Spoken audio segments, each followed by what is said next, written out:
This is the awkward footage of Emperor Hirohito's visit to the Netherlands in 1971, after World War II, in front of the cameras. The 70-year-old Emperor Hirohito arrived at Schiphol Airport in Amsterdam, Netherlands, by plane. The atmosphere on site was very calm.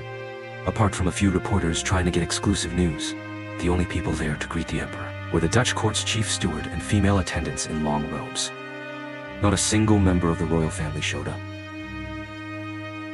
After disembarking, Emperor Hirohito was driven in a special car, escorted by the Dutch guard and Japanese elite bodyguards, racing toward The Hague. Meanwhile, in the Netherlands, the day before the emperor's arrival, there were already protests and demonstrations. Many streets in The Hague flew their flags at half-mast to express strong opposition. It's important to note that after World War II, most of the Japanese wartime cabinet was tried and punished.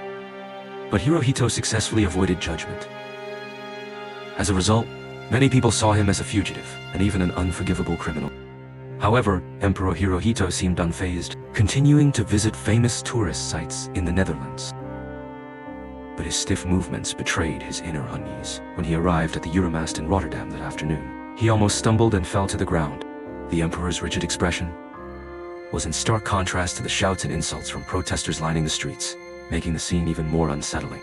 Accompanied by the mayor of Rotterdam, Emperor Hirohito ascended the Euromast. At that moment, the mayor of Rotterdam was under significant pressure, as the iconic tower, which symbolized hope, had been threatened by bombs 3 times. Inviting Hirohito to visit the tower was seen by many as an act of betrayal. Many people gathered below, calling for Hirohito to pay the price for the war.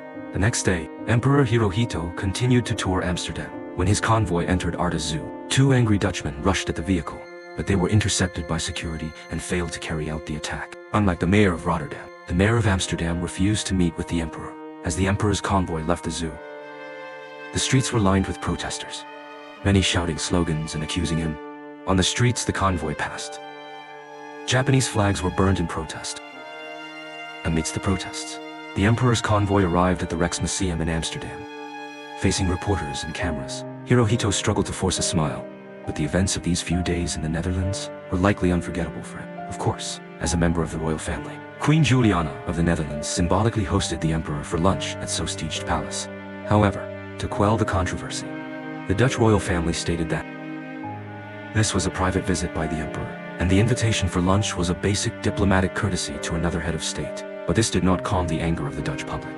Tens of thousands of people took to the streets, chanting slogans associated with executioners and Nazis, protesting the actions of the Dutch queen during the emperor's visit to the Netherlands. Every place he went was followed by demonstrators, and his convoy was frequently surrounded and attacked. During World War II, over 200 Dutch citizens were persecuted by the Japanese, especially during the Pacific War. When Japan occupied the Dutch East Indies, hundreds of thousands of Dutch immigrants and soldiers were sent to notorious Southeast Asian concentration camps, where they endured brutal mistreatment and persecution. As a result, the Netherlands became one of the most anti-Japanese countries in Europe. It's said that after Emperor Hirohito's visit to the Netherlands ended, he fled Amsterdam in disgrace. Upon returning to Japan, the emperor's health deteriorated significantly. In his final years, Hirohito was left as a powerless political figure, a mere tool and figurehead, and he passed away on January 7, 1989, in Tokyo.